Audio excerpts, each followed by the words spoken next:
My girlfriend said, I'm too young to be tied down. I need to explore my options. After 3 years together, I said, explore away. She came back 6 months later, ready to commit. I rejected her, saying I don't need you anymore, and the chaos erupted. Original post, I-27 male, got the I need to find myself speech 3 weeks after putting a deposit on an apartment we were supposed to move into together. Mia, 25, and I had been together 3 years. Met at a friend's game night, hit it off immediately. She was funny, smart, gorgeous. We'd survived her finishing college, my job relocation, even a 6-month LDR stretch when she did an internship 2 states away. The conversation happened on a Thursday evening. We were at this taco place we loved, planning furniture layouts for the new apartment. Then she put her fork down. Derek, we need to talk. My stomach dropped. Nobody says that before good news. I've been thinking, she continued, twirling her hair nervously. I'm 25. I've only been with 3 guys including you.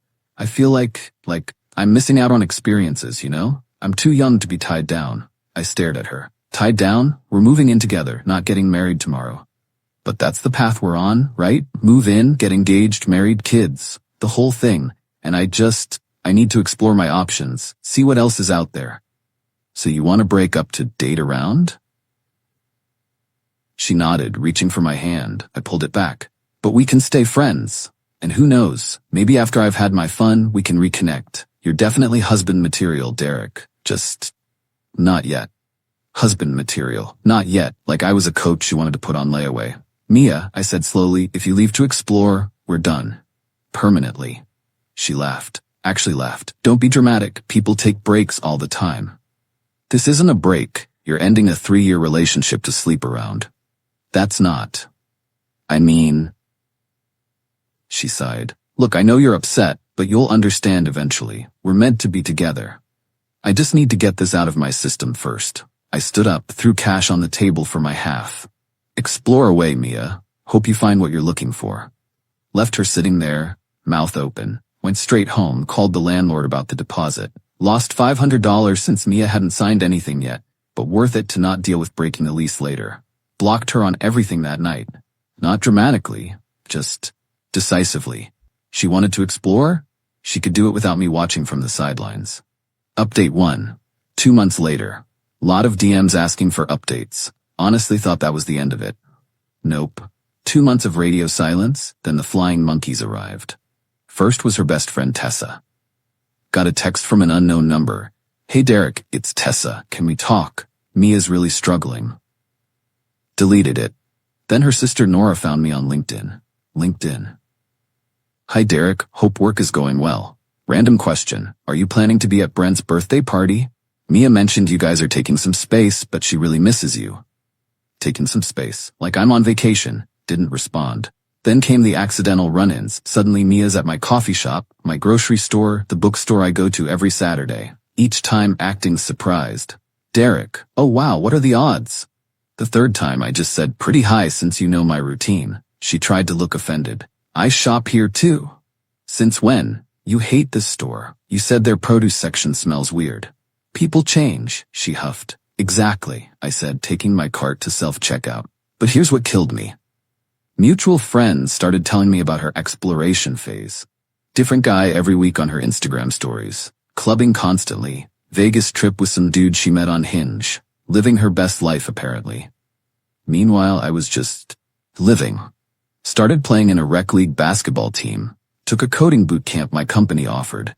Got promoted to team lead. Turns out focusing on work when you're not planning romantic dinners constantly really boosts productivity. Then last week happened. Got home from basketball practice to find Mia sitting outside my apartment door. Not dressed for clubbing this time, wearing the old college hoodie of mine she'd kept. We need to talk, she said. No, we don't. I unlocked my door. She stood up. Please, Derek. 5 minutes. You had 3 years. You traded them for 6 months of exploration. How'd that work out?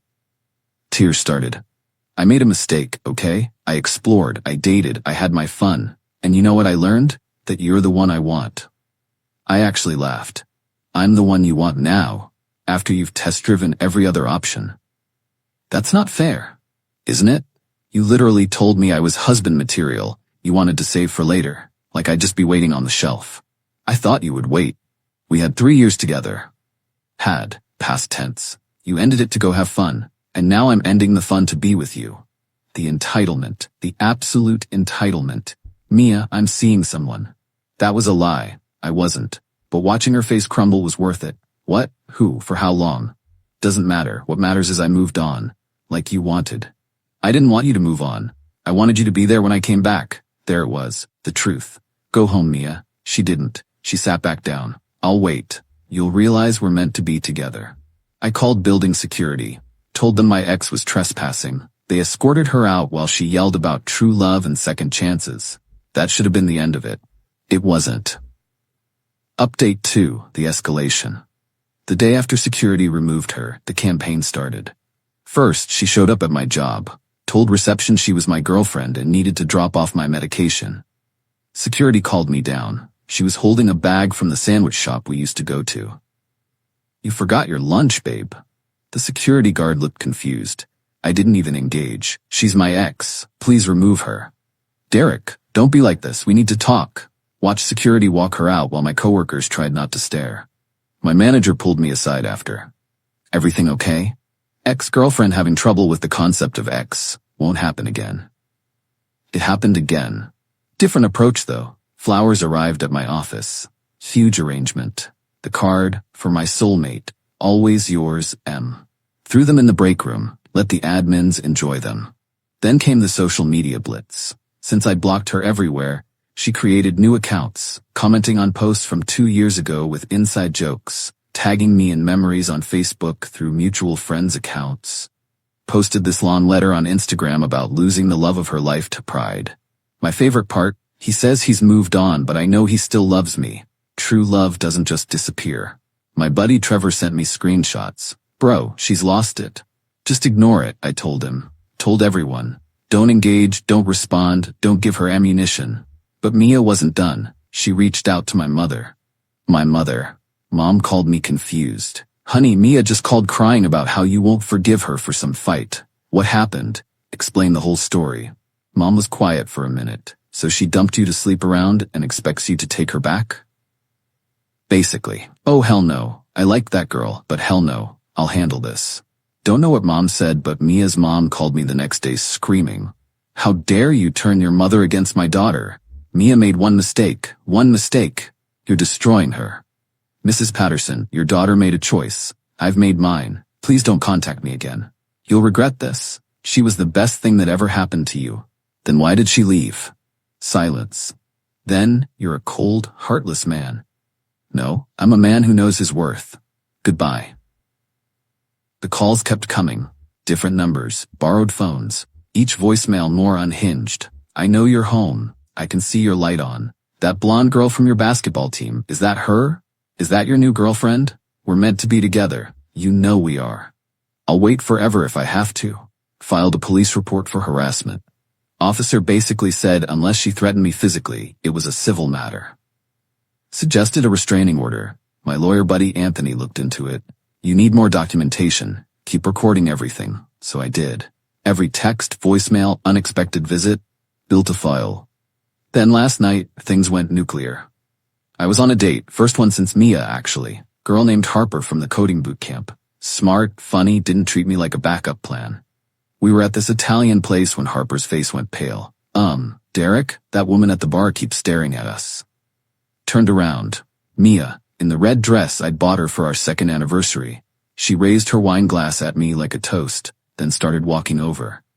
Derek, what a coincidence. You need to leave. She looked at Harper. Oh, I'm Mia, Derek's girlfriend. Well, ex, but not for long. Smiled like a shark. Harper started to stand. I touched her hand. Stay, please. Turned to Mia. You're embarrassing yourself. Am I? Or are you embarrassing yourself with this obvious rebound? Harper laughed. Actually laughed. Lady, I don't know what your deal is, but this is just sad. Mia's face twisted. Excuse me? You heard me. Whatever you had with Derek, you threw it away. Now you're stalking him at restaurants? That's not romantic. It's pathetic. You don't know anything about us. I know he blocked you. I know you've been harassing him. I know you're about 3 seconds from getting arrested if you don't leave. I pulled out my phone. I'm calling the police. Mia grabbed it, tried to grab it, knocked over Harper's wine in the process. It went everywhere, all over Harper's white blouse. The manager appeared immediately. "Ma'am, you need to leave." "I'm not going anywhere. This is my boyfriend." "The ex-girlfriend," I corrected. "Who's stalking me? Please call the police." The manager nodded to a waiter who pulled out his phone. Mia realized she'd miscalculated. "Derek, don't do this, please. You did this. Every choice, every escalation, you did this." Cops arrived 10 minutes later. Took statements from me, Harper, the manager, even other diners who saw everything. Mia tried to spin it as a misunderstanding, but Harper's wine-soaked shirt told a different story. They didn't arrest her, but they gave her a criminal trespass warning for the restaurant and strongly suggested she leave me alone. As they escorted her out, she yelled, "This isn't over, Derek. We're meant to be together." Harper was incredible about it. Even joked that she'd never had such an eventful first date. We grabbed pizza after, but the mood was pretty shot. She did kiss me goodnight though and said, "Call me when you get that restraining order." Filed for the emergency protective order this morning. Court date next week. Final update, the reckoning. Court day arrived. I showed up with Anthony and a folder thick with evidence. Mia showed up with her mom and what looked like a lawyer she found on a bus bench ad. She dressed like she was going to church, conservative dress, minimal makeup, hair in a bun. The transformation from party girl back to good girl was almost impressive. Judge reviewed the evidence, the texts, voicemails, witness statements from the restaurant, the police report, everything. Mia's lawyer tried to paint it as a misunderstanding between former lovers. "Your Honor, my client simply wants closure. She's been trying to apologize for ending the relationship hastily." The judge looked at him over her glasses. "Counselor, did you review the evidence? Specifically the voicemail where your client says, and I quote, 'I can see your light on'?" Even her lawyer looked uncomfortable. Then Mia asked to speak, against her lawyer's advice. "Your Honor, Derek and I had 3 beautiful years together. I made one mistake. I asked for space to grow as a person, and now he's punishing me for it."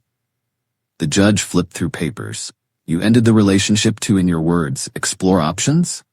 "Yes, but..." "And Mr. Reed told you this would be permanent?" "He was upset. He didn't mean it." "Ma'am, you're 25 years old enough to understand consequences. You ended a relationship, he accepted it and moved on. Your refusal to accept his decision has led to stalking, harassment, and assault." "I didn't assault anyone. I knocked over a glass while attempting to grab his phone, after following him to a restaurant, while he was on a date." Mia started crying. "I just wanted him back. Is that a crime? The stalking and harassment?" "Actually, yes. Restraining order granted. 2 years. No contact. Stay 500 feet away, the whole deal." As we left the courthouse, her mom cornered me in the parking lot. "Are you happy now? You've humiliated her. Destroyed her reputation." "Mrs. Patterson, Mia did this to herself. She loved you." "No, she loved the idea of having me waiting as a backup plan. There's a difference. You'll die alone with that attitude." Anthony stepped in. "Ma'am, any further contact from you or your family will be considered violation of the protective order by proxy. Walk away." She huffed off, but not before spitting out, "Heck, she was too good for you anyway." "Right. That's why she was stalking me." The aftermath was swift. Mia lost her job. Turns out showing up to work sporadically because you're too busy stalking your ex doesn't impress employers. Her Instagram went from party pics to motivational quotes about surviving narcissistic abuse and rising from the ashes. Tessa reached out one last time through a mutual friend. "Just so you know, Mia's in therapy now. She realizes she messed up. Maybe in a year or 2 you could consider, no. But tell her therapy is great. Hope she learns from this. But we're never getting back together. Ever." "You're really cold, you know that?" "No, I'm someone who knows you can't treat people like safety nets." That was 3 months ago. Haven't heard anything since. The restraining order seems to be working. Harper and I are still dating. Taking it slow, but it's nice being with someone who actually wants to be with me, not just keeping me as an option. She jokes that she knew I was worth it when my crazy ex showed up. Only quality guys have stalkers that committed. Dark humor, but it helps. My mom still randomly texts me, "Thank God you didn't marry that girl about once a week." Dad just says I handled it better than he would have. The funny thing, If Mia had just broken up with me normally, said she wasn't feeling it anymore, wanted different things, I would have been hurt, but I would have understood. People grow apart. It happens. But the entitlement of thinking I'd wait around while she played the field, the assumption that I'd be grateful when she decided she was done, the absolute meltdown when I wouldn't follow her script, that told me everything I needed to know about who she really was. Looking back, there were signs. Little comments about how I was lucky to have her, how she'd chosen me over other guys, how I should be grateful she wasn't as high maintenance as her friends. She never saw me as a partner. I was an accessory, a safe, stable accessory she could put down and pick back up whenever convenient. Well, this accessory walked himself right out of her life. Best $500 deposit I ever lost. Probably saved me from a divorce that would have cost way more, financially and emotionally. To anyone reading this in a similar situation, you're not a backup plan. You're not someone's safety net. You're not required to wait around while they find themselves or explore or whatever they want to call it. When someone shows you how they value you, believe them. And value yourself enough to walk away, even when they stalk you afterward. Especially then, actually. Trust me, the restraining order paperwork is worth more than their promises ever were.